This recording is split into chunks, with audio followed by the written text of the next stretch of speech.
Hi, so we're going to talk about chapter 3, which deals with values and goals. So I'm just going to go ahead and share a screen and we're going to go right into the PDF version of the PowerPoint presentation.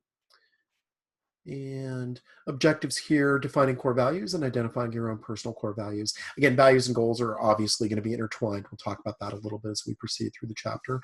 Explore whatever current life stage you're in. Identify benefits and rewards of setting goals. Identify short-term, mid-term, and long-term goals.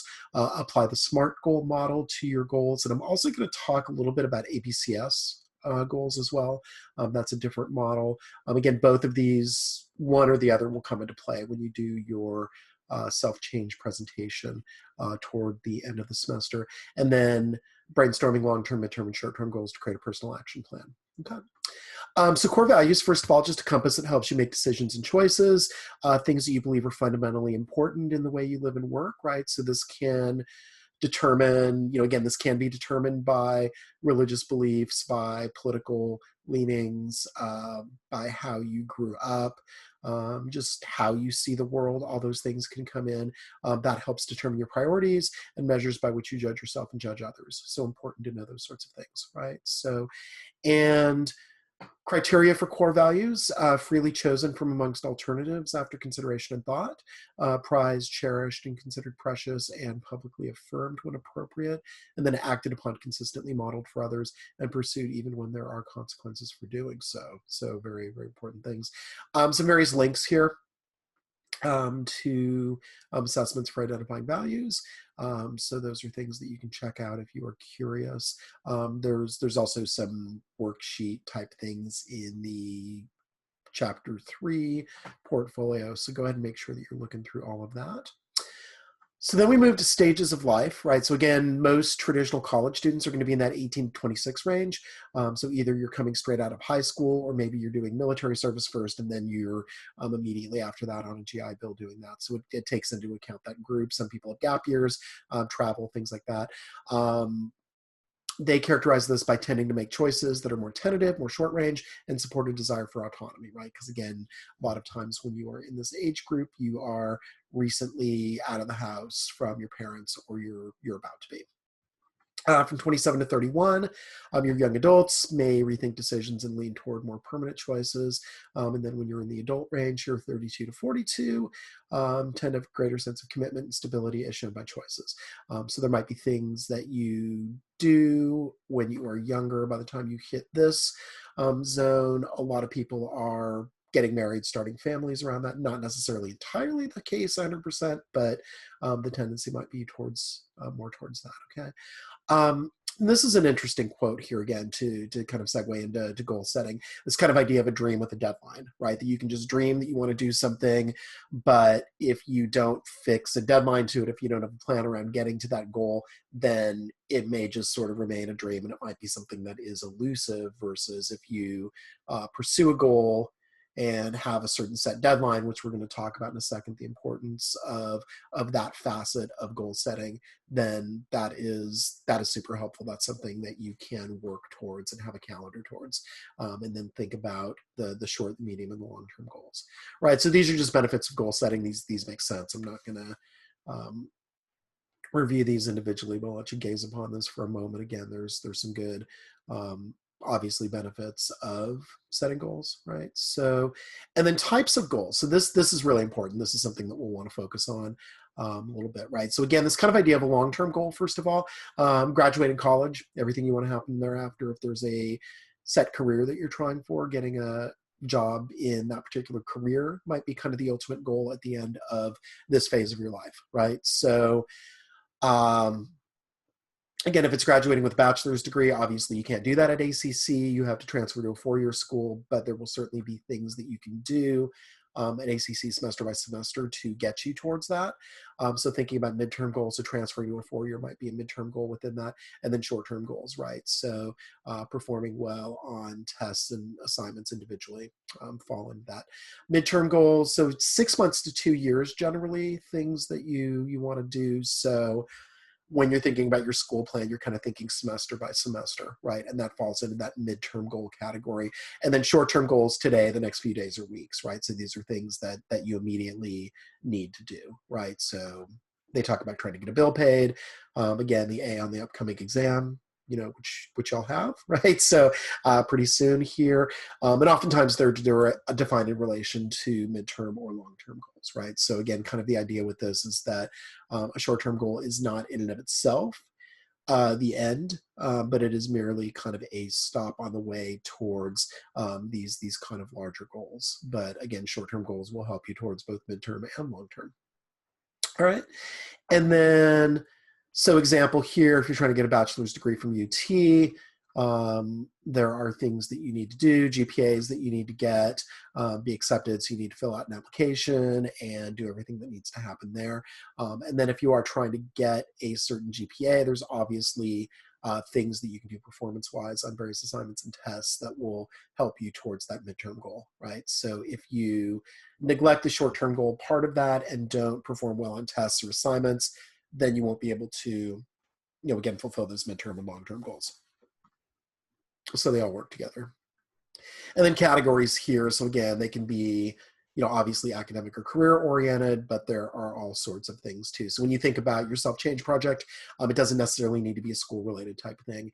And again, with something like, with a school related thing, obviously if you're thinking about grades and performing better, you can certainly think about improvement, but again, those are things that are not entirely 100% in your control. You can certainly do the work and follow parameters and set yourself up well, but you're also contingent on what the instructor decides.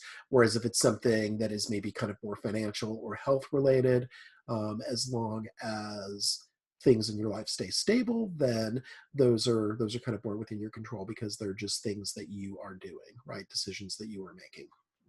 So SMART goals. So specific, measurable, attainable, realistic, and here they say timeable. You can also say time sensitive, right? So attainable can also be achievable, but generally this is what we're looking at in terms of the acronym, right? So again, and we'll talk about why these are important, right? So this is effective. The ABCS is slightly different. I'm not going to go over that here, but the PowerPoint is in there. Some criticisms of SMART goals is that it's missing the kind of challenging aspects of this, but I still do think that SMART goals are in and of themselves challenging. But ABCS, the A in ABCS starts with aim high, for instance, right? So again, this kind of idea of challenging yourself personally, like not just limiting yourself to something that is easily achievable. So specific, right? So what do you want to achieve? Just, good and more, those are vague. You want to, again, try to see if you can be more specific, right? So, even something like learning Spanish, right? So does that mean that you want to be able to carry on a 3-minute conversation with somebody at the end of, say, like a 10-week period? Then there would be specific things that you would need to do on the way to that, right? So that would be something that would help you test that. Here's some questions that will help you arrive at those, right? So getting 3.5 GPA, for example, that's a specific goal.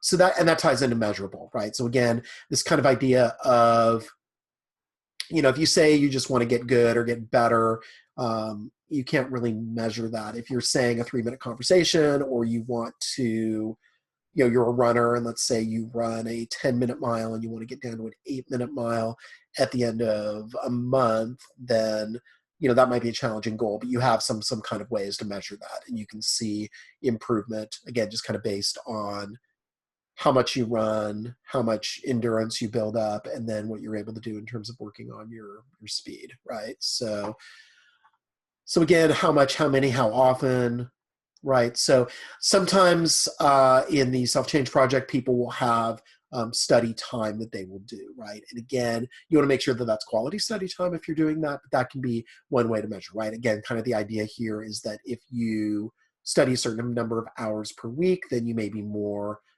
able to accomplish things assignment wise, right? So you might get better grades on tests, you might get better grades on assignments by putting in that work. So attainable, right, or achievable here. So like, for example, if you say I want to complete an associate's degree in a year, that might not be attainable. You might not be able to do the number of classes with everything else that you've got going on in your life to be able to do that, right? So, and again, and that's kind of a long-term goal, right? So again, with the self-change project that you guys will be doing.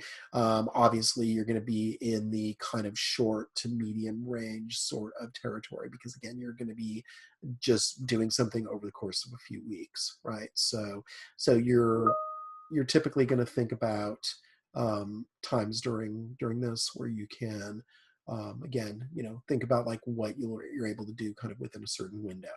And it's fine if you incrementally do these, right? Like, maybe the 8-minute mile isn't realistic, but if you feel that you can get from 10 minutes to 9 minutes, say, with a month of work, then, if you feel that that's attainable, then maybe that's kind of a better benchmark to set for yourself. Realistic. So they should be realistic or relevant, right? So, nobody has done a 3-minute mile, so you're probably not going to be able to do that. But again, obviously from going from 10 to 9 is realistic.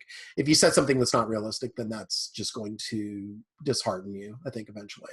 So you want to make sure that it is something that you are doing where you're able to tackle it, right? That you can see progress. And, again, if you see progress towards a goal, that's going to encourage you as well. I mean, you don't want to do something that is way too easy, because then you might not be motivated, you might not rise to the challenge, but certainly you want to make sure it's realistic.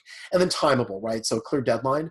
So if you just say, I want to have a 3-minute conversation in Spanish, and you don't say when, then you might not work as diligently towards that. If you set a certain deadline, then you know that you have to make progress on it week by week. And again, for the purposes of our self-change project, you're going to want to set the timetable, obviously, to end a week before you need to do the presentation, because that's going to help you actually, again, be able to write it up and assess how you did, which is part of the self-change project. I mean, to do well on that particular assignment, you don't need to necessarily meet your goals, but you do need to chronicle, you do need to demonstrate an understanding of what happened in that process. Okay. And so putting goals in action, right? When you focus on not doing something that's all you think about, I think is a really important thing here. Writing it down makes it real and tangible. Again, part of the reason that we do this presentation early in the semester in conjunction with the self-change project is so you can start kind of thinking about what it is that you want to do, right? And then will versus would like to is a little bit more positive assumptive. So I think it's a good idea to utilize that terminology.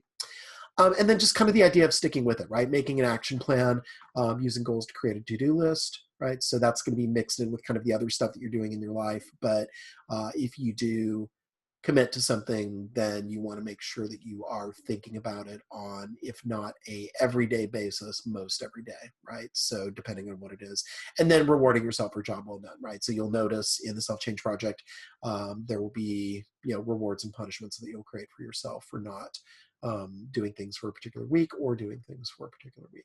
Okay. So key takeaways are pretty straightforward. Again, knowing for test purposes what the SMART goals stands for, knowing about short-term, midterm, and long-term goals and how those coincide with one another. Those things are very important. Okay, so that concludes chapter 3, and we will connect back again on chapter 4.